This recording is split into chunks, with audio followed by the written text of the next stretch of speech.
Hello everyone, welcome back to my channel. आज का हमारा टॉपिक रहेगा बीएनएसएस। स्टार्ट करेंगे हम बीएनएसएस का टॉपिक करेंगे कौन से चैप्टर 1 प्रिलिमिनरी, जो कि सेक्शन 1 से लेके 5 तक जाता है, और chapter 2 constitution of criminal code, जो सेक्शन 6 से लेके 20 तक जाता है। सबसे मोस्ट इम्पॉर्टेंट क्वेश्चन हमारा आज का सेक्शन 1 के अकॉर्डिंग, जो सेक्शन 1 में दिया गया है, स्टेट ऑफ नागालैंड और ट्राइबल एरिया में कौन से चैप्टर्स अप्लाई करेंगे। मतलब देखिए, जब बीएनएस होता है वो इन सारे एरियाज़ पे अप्लाई नहीं करता, बट इसमें कोई प्रोविजंस है कहाँ के बीएनएसएस की जो कि अप्लाई करेंगे हमारे state of Nagaland and tribal area. ठीक है, और ट्राइबल एरिया में क्या क्या आता है, तो असम के कुछ एरियाज़ को ट्राइबल एरियाज़ बोलते हैं, जो कि पैरा 20 में दिए गए हैं of Indian constitution, schedule 6 I guess, schedule 7 या 7 में तो लिस्ट दी गई है, 6 में दिया गया है। पैरा 20 इंपॉर्टेंट है, शेड्यूल है हमारा 6 शेड्यूल में दिया गया है। ठीक है, तो कौन कौन से चैप्टर्स हैं बीएनएसएस के जो कि अप्लाई करते हैं, मतलब बीएनएस वहाँ अप्लाई नहीं करता है, बट कुछ चैप्टर्स है बीएनएस के जो अप्लाई करते हैं। तो कौन से याद रखिए, 9, 11 एंड 12। ठीक है, तो आंसर होगा बी। नेक्स्ट क्वेश्चन में आते हैं ट्राइबल एरियाज। मैंने अभी बताया ट्राइबल एरियाज किसको बोलते हैं, तो ट्राइबल एरिया ऑफ असम को कहते हैं। Other than the municipality of Shillong, Shillong की म्यूनसिपैलिटी को छोड़ करके असम के ट्राइबल एरिया को कहा जाता है। ठीक है, तो एक्सप्रेशन ट्राइबल एरिया हमारा कब इस चीज़ का यहाँ पे एक डेट को ये नोट करना है अपने को, ये ईयर याद कर लीजिए, 1972 ईयर याद कर लीजिए और 21 याद कर लीजिए, तो ये डेट आपको याद आ जाएगी। ठीक है, तो 21 जनवरी 1972। ठीक है, 21 जनवरी 1972 याद करने वाली चीज़ है। फिर इसके बाद है नेक्स्ट क्वेश्चन, कंप्लेंट में क्या क्या इंक्लूड होगा। मतलब कंप्लेंट जो है जो 2H में दिया गया है। ठीक है, जो कंप्लेंट है हमारा वो 2H में दिया गया है, 2H। अब ये 1 तो है, ये याद रखिएगा, क्योंकि जो 2 का 2 है वो भी यहाँ पे सेक्शन है, जो कि 2 का 2 है वो क्या बात करता है, तो ये बोलता है कि वर्ड्स एंड एक्सप्रेशन जो कि नॉट डिफाइंड है कहाँ, हमारे बीएनएस में, तो कहाँ से लेंगे, टेक फ्रॉम 2 जगह, बीएनएसएस में कहाँ से लेंगे, बीएनएस से लेंगे और आईटी एक्ट से लेंगे। ठीक है, और यहाँ पे सेम चीज़ अगर मैं बताऊँ कि बीएनएस में क्या लिखी है, तो बीएनएस में लिखा गया है कि बीएनएसएस से ले लो और आईटी एक्ट से ले लो। ठीक है, बट जब बात करेंगे बीएसए में क्या लिखा है, कहाँ से लेने की बात की डेफिनेशन, तो 3 चीज़ें लिखी है, बीएनएसएस और आईटी। ठीक है, तो ऐसे करके याद कर सकते हैं। तो 2 के 2 में वो दिया गया है, तो 1 तो यहाँ पे है ही, 1 को भूल जाइए, अपने को H याद रखना है। ठीक है, तो कंप्लेंट किसको करता है, हायर अथॉरिटी को, हायर अथॉरिटी, आप ऐसे याद कर सकते 2 का H। ठीक है, अब इसमें सबसे पहला पूछ रहा है, it includes allegation made orally and written. तो कंप्लेंट जो होता है जो कि मजिस्ट्रेट को करते हैं और मजिस्ट्रेट को किया जाता है, किस चीज़ के बारे में, डिस्क्लोजर ऑफ एनी ऑफेंसेस के बारे में। ठीक है, ताकि वो एक्शन ले, in order to take action. तो रिटर्न भी होता है, ओरल भी होता है। ठीक है, क्या ये पुलिस रिपोर्ट इंक्लूड करते हैं, तो it does not include police report. ठीक है, a report made by the police officer disclosing non cognizable offence. कोई पुलिस ऑफिसर जो है वो रिपोर्ट जमा कर रहा है, उन्होंने सोचा कि ये कॉग्निजेबल है, वो बाद में नॉन कॉग्निजेबल निकला आफ्टर इन्वेस्टिगेशन, तो यहाँ पे जो पुलिस ऑफिसर जो ये कल रिपोर्ट दे रहे हैं वो कंप्लेंट बन जाएगा और पुलिस ऑफिसर खुद कंप्लेनेंट बन जाएंगे। ठीक है, तो अकॉर्डिंग टू दिस 1 सही है, 3 सही है, तो सी होगा इसका आंसर। ठीक है, फिर इसके बाद हमारा नेक्स्ट है इन्वेस्टिगेशन। इन्वेस्टिगेशन इंक्लूड करता है all the proceeding for the collection of evidence conducted by. Investigation में क्या क्या चीज़ें आती हैं, तो सारे प्रोसीडिंग आते हैं कलेक्शन ऑफ एविडेंस, और यहाँ पे इन्वेस्टिगेशन करता कौन है, तो पुलिस ऑफिसर तो करते हैं, या फिर कोई और व्यक्ति जो कि मैजिस्ट्रेट नहीं है, ऑथराइज किया जाता है बाय द मैजिस्ट्रेट। तो आंसर होगा सी। ठीक है, कोई भी अदर पर्सन, कोई पुलिस ऑफिसर और other person, any other person जो कि मैजिस्ट्रेट नहीं है, ऑथराइज किया जाता है बाय द मैजिस्ट्रेट, वो इन्वेस्टिगेशन कर सकते हैं। बाकी देखा जाए तो पुलिस ऑफिसर ही करते हैं। फिर according to definition, inquiry is defined as, inquiry का होता मतलब क्या है? तो इंक्वायरी ट्रायल नहीं है। Every inquiry other than trial conducted by under this sanhita by the magistrate और कोर्ट।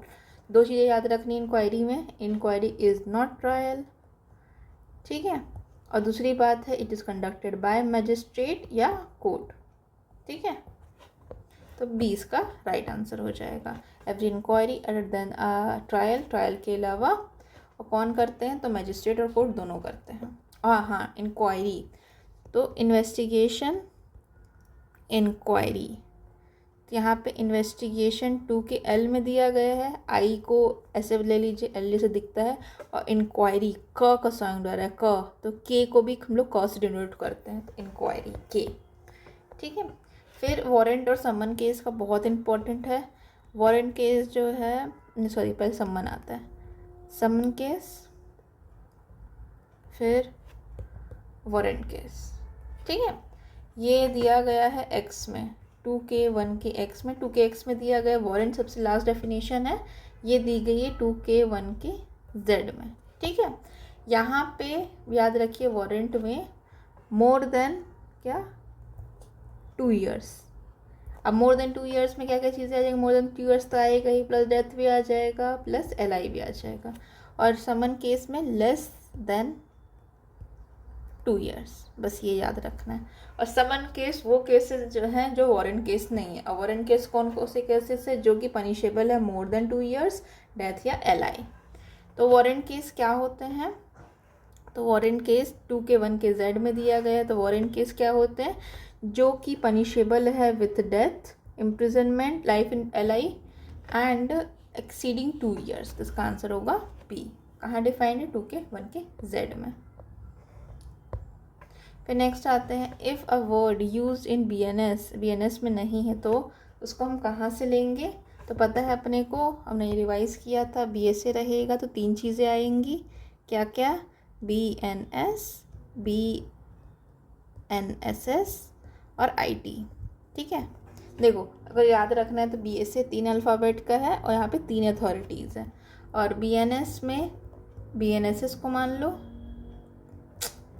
BNSS और IT, और वाइस वर्सा BNSS में BNS भारतीय न्याय संहिता और IT एक्ट। तो भारतीय न्याय संहिता और IT एक्ट, तो 20 का राइट आंसर हो जाएगा। ये कहाँ दिया गया? 2K2 में दिया गया। नेक्स्ट आते हैं सेक्शन नंबर 3 के according, functions exercise by a magistrate that involves the appreciation and shifting of evidence and exposing person to penalty or detention, ये कौन करते हैं? सेक्शन 3 के अकॉर्डिंग। सेक्शन 3 तो इम्पोर्टेंट नहीं है, बट अगर सवाल आया है तो ये कौन करते हैं? तो अकॉर्डिंग टू सेक्शन 3 का 2 का A हमारा जुडिशियल मजिस्ट्रेट करते हैं। ये इतना इम्पोर्टेंट क्वेश्चन नहीं है, इतना जनरली आता नहीं है यहाँ से। चलिए, फिर which of the following function is expressly mentioned in section 3 as being administrative and executive in nature, thus exercised by the executive magistrate? ठीक है, कौन से ऐसे फीचर्स है, कौन से फंक्शन है जो कि एडमिनिस्ट्रेटिव फंक्शन है, जो कि परफॉर्म किए जाते हैं बाय एग्जीक्यूटिव मजिस्ट्रेट? तो आंसर है इसका C, granting suspension and cancellation of licence. ठीक है, ये यहाँ से इम्पोर्टेंट 2 क्वेश्चंस थोड़े हमने डाल दिए थे कि वहाँ से भी सवाल बन जाते हैं बोल के। सेक्शन नंबर 6 के according, which of the following is not an criminal court? तो क्रिमिनल कोर्ट हमारा हाई कोर्ट भी है, ठीक है, और अदर कोर्ट जो कि इंस्टीट्यूट होते हैं किसी अदर एक्ट में, वो भी होता है हमारा। Language besides high court, the court constituted under any law, high court को छोड़ के, और दूसरा court constituted under any law, इसको छोड़ करके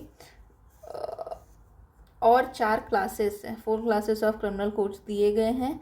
पहला है कोर्ट ऑफ सेशन, फिर दूसरा है JMSFC, फिर SC second class, and fourth है हमारा एग्जीक्यूटिव मजिस्ट्रेट। ठीक है, तो ये मैंने 4 क्लासेस दिए गए। इससे सवाल भी बनता है कि कितने क्लासेस दिए गए सेक्शन 6 के अकॉर्डिंग या फिर BNSS के अकॉर्डिंग। तो not which of the following is not a class of criminal code beside high court and a special court constituted in the, ठीक है, कोर्ट ऑफ सेशन होता है, फर्स्ट क्लास होता है, एग्जीक्यूटिव मजिस्ट्रेट होता है, सेकेंड क्लास भी होता है, थर्ड क्लास अब हट चुका है, तो C होगा इसका राइट आंसर, ये नहीं है। ठीक है, थर्ड क्लास अब हट चुका है। फिर नेक्स्ट आते हैं, स्टेट गवर्नमेंट में ऑल्टर द लिमिट्स और number of session division and district. ठीक है, तो ये कैसे करते हैं, तो स्टेट गवर्नमेंट कंसल्ट करेंगे हाई कोर्ट से, उसके बाद ये सब करते हैं। ठीक है, आफ्टर कंसल्टेशन सेक्शन 7 में दिया गया है। ठीक है, अब यहाँ पे बता देती हूँ आपको दो चैप्टर नंबर 2 के लिए इम्पोर्टेंट है। क्या इम्पोर्टेंट है, चैप्टर नंबर 2 के लिए ये इम्पोर्टेंट है कि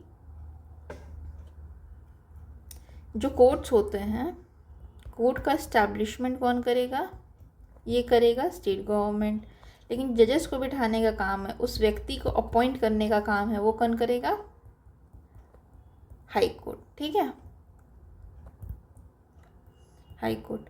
और कोई भी एग्जीक्यूटिव जैसे PP हो गए, APP हो गए, ठीक है, ये सबको बिठाने का काम कौन करेगा, स्टेट गवर्नमेंट। ये स्टेट गवर्नमेंट के आदमी होते हैं, बट जो जजेस होते हैं वो हाई कोर्ट के आदमी होते हैं। ठीक है, तो ये याद रखिएगा, ये कॉन्सेप्ट से बहुत सी चीज़ें आसान हो जाएगी। सेक्शन 8 में क्या दिया है, कोर्ट ऑफ सेशन के बारे में दिया गया।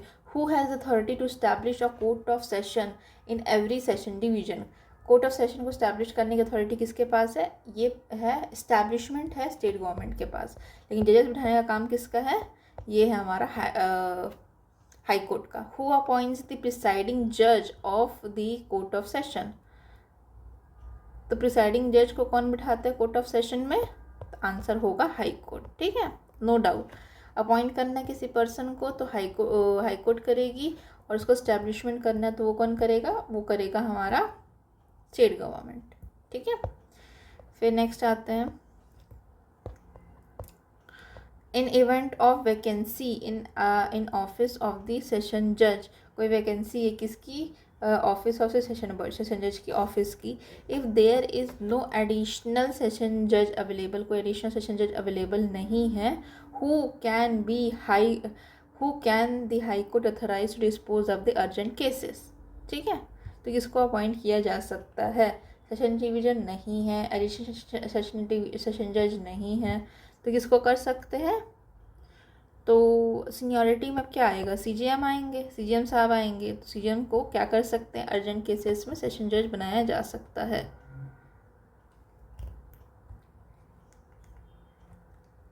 सेशन जज। फिर नेक्स्ट आते हैं सेक्शन 9 के अकॉर्डिंग। सेक्शन 9 में क्या दिया गया है, 8 में कोर्ट ऑफ सेशन दिया गया था सेक्शन 8 में, तो 9 में दिया है जुडिशियल मजिस्ट्रेट्स के बारे में। ठीक है, तो इफ़ अ स्पेशल कोर्ट और जुडिशियल मजिस्ट्रेट इस्टेब्लिश हो रहा है किसी पर्टिकुलर लोकेशन में to try specific case, in that case क्या होगा, स्पेशल अगर कोर्ट का इस्टेब्लिशमेंट होता है तो किसी और अथॉरिटी को पावर नहीं होती, तो no other court of magistrate in that local area shall have jurisdiction to try those cases. ठीक है, फिर नेक्स्ट आते हैं, हाई कोर्ट में confer power of judicial magistrate of first class and second class on any member of judicial service of the state as a जज in किस case में, मतलब हाई कोर्ट जो है वो कन्फर कर सकता है power judicial magistrate first class second class का, किसको, जो भी जुडिशियल सर्विस प्रोवाइड कर रहे हैं और जज की तरह काम कर रहे हैं, कहाँ पर, तो इसका आंसर सिविल कोर्ट में। सिविल कोर्ट में अगर काम कर रहे हैं तो हाई कोर्ट जो है वो पावर दे सकती है, इसकी पावर JM फर्स्ट क्लास की और JM सेकेंड क्लास की पावर दिया जा सकता है, किसको, सिविल कोर्ट को। कोई भी जुडिशियल सर्विस, कोई भी member of judicial service of the state अगर फंक्शन कर रहे हैं किसी जज की तरह, तो Who is designates a judicial magistrate of first class in subdivision as subdivision judicial magistrate? कौन ऐसा अपॉइंट करता है जुडिशियल मैजिस्ट्रेट फर्स्ट क्लास को, किसके लिए? सब SDJM के लिए। ये कौन करते हैं? ये हाई कोर्ट करते हैं, ठीक है, याद रखिएगा, हाई कोर्ट करते हैं। फिर नेक्स्ट आता है रिगार्डिंग स्पेशल जुडिशियल मैजिस्ट्रेट, ठीक है। What is the time duration for which they can be appointed for a single time? एक टाइम के लिए स्पेशल जुडिशियल मैजिस्ट्रेट की बात हो रही है। एक टाइम पे कितने एक टाइम में कितने समय ड्यूरेशन के लिए इसको अपॉइंट किया जा सकता है? तो आंसर इज 1 ईयर, ठीक है। फिर नेक्स्ट में आते हैं सेक्शन 12 के अकॉर्डिंग। सेक्शन 12 में क्या दिया गया है? तो सेक्शन 12 में लोकल जुरिसडिक्शन दी गई है। लोकल जुरिसडिक्शन किसकी? JM की, जुडिशियल मैजिस्ट्रेट की। Who defines the local limits of the area within which judicial magistrate may exercise their power? Judicial magistrate जो है वो सबऑर्डिनेट होते हैं किसके? हमारे CJM के। तो CJM बताएंगे उनका क्या लोकल लिमिट्स होगा, और CJM जो है वो कंट्रोल में रहेंगे किसके? हाई कोर्ट के, ठीक है। तो आंसर होगा C। फिर every CJM shall be subordinate to. CJM किसके सबऑर्डिनेट होंगे? डिस्ट्रिक्ट जज के सबऑर्डिनेट होंगे। और डिस्ट्रिक्ट जज किसके सबऑर्डिनेट होंगे? वो हाई कोर्ट के सबऑर्डिनेट होंगे, ठीक है। डिस्ट्रिक्ट जज, सॉरी, सेशन जज या डिस्ट्रिक्ट जज जो भी बोल सकते हैं, कोर्ट ऑफ सेशन के जो भी प्रिसाइडिंग ऑफिसर होते हैं उसको सबऑर्डिनेट होते हैं। फिर सेक्शन 14 में क्या दिया गया? सेक्शन 14 में एग्जीक्यूटिव मजिस्ट्रेट के बारे में बात किया गया। तो DM को कौन अपॉइंट करेंगे? तो DM को स्टेट गवर्नमेंट अपॉइंट करती है। Executive, when an executive magistrate is placed in charge of the sub division, अगर सब डिवीजन का चार्ज किसी एग्जीक्यूटिव मजिस्ट्रेट को मिला तो वो क्या मिलेंगे? SDM बनेंगे, ठीक है। फिर नेक्स्ट आते हैं सेक्शन नंबर 15 में। सेक्शन नंबर 15 में बोला जाता है स्पेशल एग्जीक्यूटिव मजिस्ट्रेट के बारे में बात हुआ है। सेक्शन नंबर 14, 15 एंड 16 ये किसके बारे में बात करते हैं? Executive magistrate. ये बात करता है स्पेशल एग्जीक्यूटिव मजिस्ट्रेट, और 16 बात करता है लोकल जुरिसडिक्शन के बारे में, ठीक है। तो क्या बात करें? जो पुलिस ऑफिसर जो है वो can be appointed as special executive magistrate by the state government. Police officer को अपॉइंट किया जा सकता है एग्जीक्यूटिव मजिस्ट्रेट, बस तो उनका मिनिमम रैंक कितना होना चाहिए? तो मिनिमम रैंक उनका C।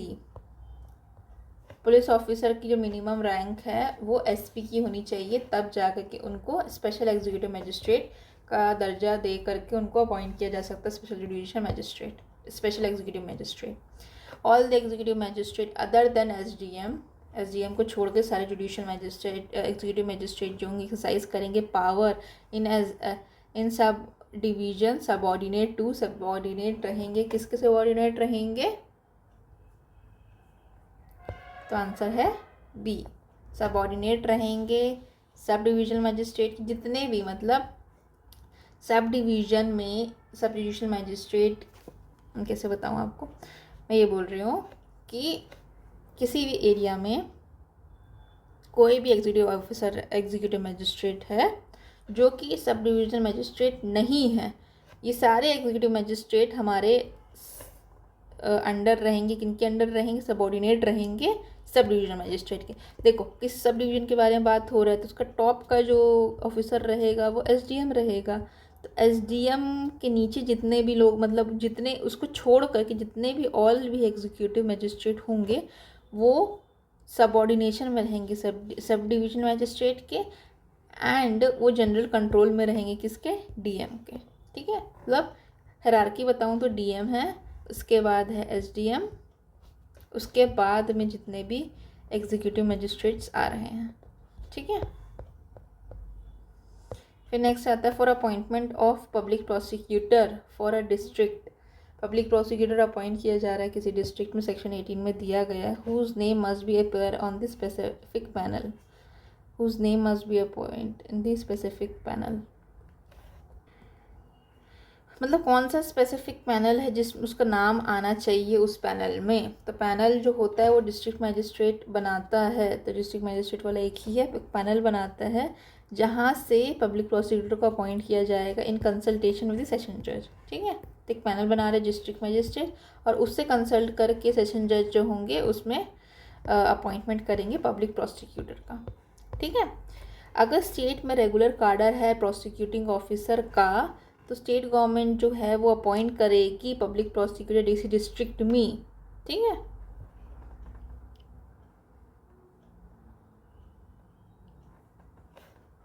देखिए मैं आपको अपॉइंटमेंट प्रोसीजर बताती हूँ किसका, पब्लिक प्रोसिक्यूटर का। जो डीएम है वो क्या करेंगे, एक प्रिपेयर करेंगे लिस्ट को। ठीक है, लिस्ट किस चीज़ का, तो list of panel of person. ठीक है, पैनल ऑफ पर्सन माने एक तरह का लिस्ट बनाएंगे कि ये लोग कॉम्पिटेंट है पब्लिक प्रोसिक्यूटर बनने के लिए, डीएम साहब। ठीक है, और डीएम साहब किससे कंसल्ट करेंगे, तो सेशन जज से कंसल्ट करके पब्लिक प्रोसिक्यूटर का एक लिस्ट बनाएंगे। ठीक है, लिस्ट बना ली, अब इस लिस्ट से अपॉइंटमेंट होगा पब्लिक प्रोसिक्यूटर का। ठीक है, और यहाँ पे ये बात कर रहा था 18 का 4, 18 का 6 क्या बात कर रहा है, 18 का 5 क्या बात करता है, तो no person shall be appointed by the state government as public prosecutor for the district unless his name appears. मतलब इसी लिस्ट से, जो मैं बोला कि इसी लिस्ट से लेंगे, ये हमारा 18 का 5 बता रहा है। ठीक है, अब 18 का 6 क्या बता रहा है, 18 का 6 ये बता रहा है कि अगर कोई ऐसा रेगुलर कार्डर होता है, रेगुलर पर्सन्स रेगुलर कार्डर है किसका, पब्लिक प्रोसिक्यूटर्स का, तो उस रेगुलर कार्डर से लिया जाएगा। ठीक है, तो यहाँ पे बोल रहा है कि अगर रेगुलर कार्डर एग्जिस्ट करता है स्टेट गवर्नमेंट अपॉइंट करेगा पीपी को पब्लिक प्रोसिक्यूटर का only from the person constituting the सट कार्डर। कॉन्स्टिट्यूटिंग सट कार्डर मतलब इस कार्डर में जो आ रहे हैं उसमें से ही पीपी एंड एडिशनल पीपी का अपॉइंटमेंट होगा unless no suitable person is available. कोई सुटेबल पर्सन उसमें से अवेलेबल नहीं तो छोड़ो कोई बात नहीं, लेकिन वहीं से उनको करना पड़ेगा। और जनरली प्रोसीजर ये है कि डीएम साहब जो है वो पैनल बनाएंगे पब्लिक प्रोसिक्यूटर का। ठीक है, आंसर होगा इसका ए। फिर नेक्स्ट आते हैं minimum practice public prosecutor additional public prosecutor की क्या है 7 ईयर्स और स्पेशल की क्या है 10 ईयर्स। स्पेशल है ना, 3 साल और ज़्यादा जोड़ देंगे, स्पेशल पर्सन है। फिर special public prosecutor 10 years. Next आते हैं according to section 19 if no assistant public prosecutor available है किसी पर्टिकुलर केस में, अगर असिस्टेंट पब्लिक प्रोसिक्यूटर अवेलेबल नहीं है किसी पर्टिकुलर केस में, in that case district magistrate appoint कर सकते हैं किसी भी व्यक्ति को एज असिस्टेंट पब्लिक प्रोसिक्यूटर। लेकिन नोटिस कितने दिन का आफ्टर गिविंग नोटिस किसको देना है, 14 डेज़ का नोटिस देना है किसको, स्टेट गवर्नमेंट को। ठीक है, 14 डेज याद रखना है यहाँ पे। If police officer can be appointed in APP appoint किया जा सकता है, असिस्टेंट पब्लिक प्रोसिक्यूटर अपॉइंट किया जा सकता है किसी पुलिस ऑफिसर को बशर्ते ना वो इन्वेस्टिगेशन में पार्ट ले और उसकी जो रैंक है वो इंस्पेक्टर से कम नहीं होनी चाहिए। ठीक है, तो इसका आंसर होगा बी। नेक्स्ट आता है directorate of prosecution, most important section 20 का हिस्सा है ये। Shall function under the administrative control. ये जो हमारा डायरेक्टरेट ऑफ प्रोसिक्यूशन है वो स्टेट की होम डिपार्टमेंट में आते हैं। ठीक है, फिर इसके बाद हमारा to be eligible for the appointment of director of prosecution. Director of prosecution का अपॉइंटमेंट के लिए a person must have been practice as an advocate not less than. Director of prosecution बनने के लिए कितना मिनिमम चाहिए अपने को काम किया हुआ, तो उसका आंसर होगा बी 15 ईयर्स। 15 ईयर्स वो क्या हो, या तो फिर सेशन जज हो या फिर रह चुके हों, मतलब हो या रह चुके हैं 15 साल के लिए, तब उनको अपॉइंट किया जा सकता है एज डिस्ट्रिक्ट प्रोसिक्यूटर। फिर इसके बाद असिस्टेंट डिस्ट्रिक्ट प्रोसिक्यूटर के लिए एलिजिबिलिटी क्या है, तो या तो वो एडवोकेट हो 7 ईयर्स के लिए, इसका आंसर होगा बी, या तो वो एडवोकेट हो 7 ईयर्स के लिए या फिर मजिस्ट्रेट फर्स्ट क्लास हो, तब उनको असिस्टेंट डिस्ट्रिक्ट प्रोसिक्यूटर बनाया जा सकता है। फिर नेक्स्ट आते हैं the power and the function of directorate of prosecution includes monitoring. जो पावर एंड फंक्शन क्या क्या है डायरेक्टर ऑफ प्रोसिक्यूशन का, तो उनका काम है मॉनिटर करना किसका, जो कि पनिशमेंट है, पनिशेबल है, कितना साल के लिए,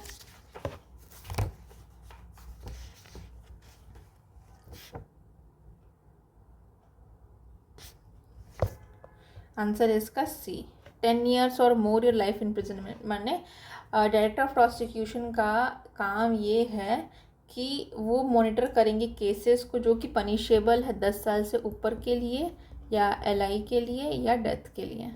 ठीक है। फिर which authority monitors the cases of offences punishable with 7 years और मोर लेस देन 10 years।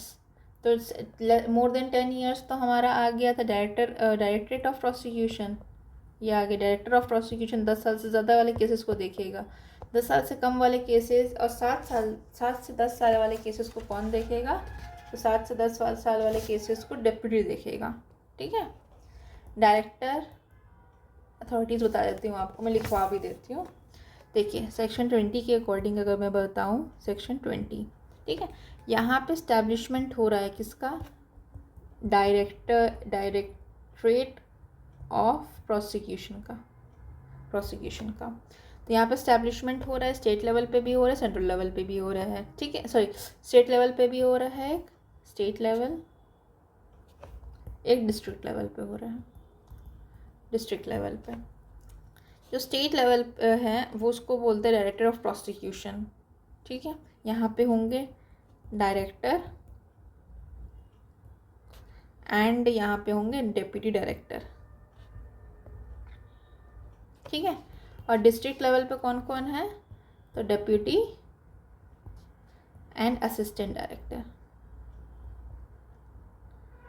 ठीक है, अब जो डायरेक्टर और डेप्यूटी डायरेक्टर है, इन दोनों का एक तरह से एलिजिबिलिटी क्या क्या है?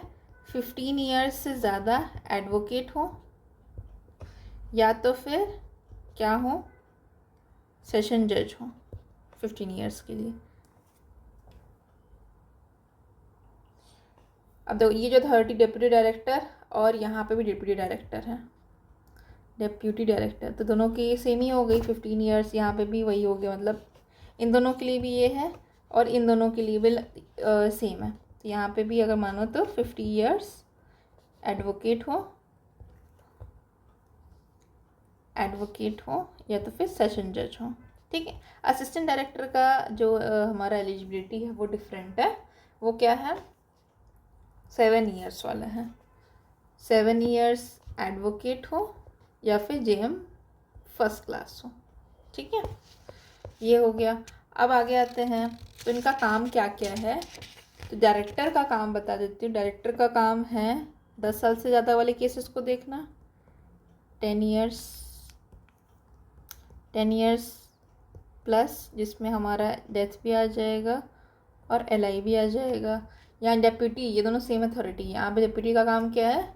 7 years to 10 years वाले केसेस को देखना, और लेस देन 7 years के केसेस को असिस्टेंट डायरेक्टर का काम है। ठीक है, नेक्स्ट आते हैं section 20, directorate of prosecution shall not apply to, provision of section 20 कहाँ अप्लाई नहीं करेगा? Shall not apply to, C होगा इसका आंसर। यस, एडवोकेट जनरल जो स्टेट के होंगे, अगर वो फंक्शन कर रहे हैं पब्लिक प्रोसिक्यूटर की तरह, सेक्शन 20 का जो भी प्रोविज़न है वो अप्लाई नहीं करेगा।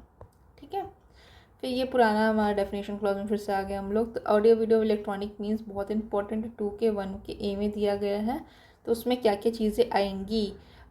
Shall include using communication device for which of the following purpose. तो क्या क्या चीज़ें आएंगी? तो आएंगी हमारी video conferencing, video recording of process of identification, search and seizure, transmission of electronic communication. तो इसका आंसर होगा D, all of the above. फिर नेक्स्ट आता है अकॉर्डिंग टू सेक्शन 1 का आर। सेक्शन 1 का आर पकड़ लो। ठीक है, आर हमारा पुलिस स्टेशन है। आर नहीं है पुलिस स्टेशन, आर में क्या दिया गया? सॉरी, पुलिस स्टेशन नहीं है, officer incharge of the police station है। Officer incharge police station. और पुलिस स्टेशन कहाँ दिया गया है? पुलिस स्टेशन दिया गया है वी में, यू में, और टी पकड़ लेंगे, टी में रिपोर्ट दी गई है, पुलिस रिपोर्ट दी गई।